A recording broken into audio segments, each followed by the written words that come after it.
Herlen Budol may maagang pamasko na 1,000 pesos sa ninong na si Jose Marichan.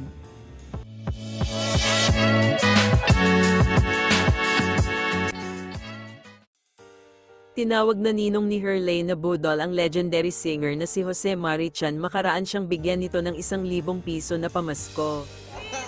Ninong na po kita ha. Tatandaan niyo po pangalan ko. Evelyn Nicole Hipon Budol. Sa Instagram, shinare ni Herlen ang video ng pagkanta ni Jose Mari ng Christmas in Our Hearts sa programang TikTok ng Kapuso Network. Habang kumakanta ang singer ay nag-adlib ng "Stupid" na mula sa isang Pinoy rap song, si Herlen.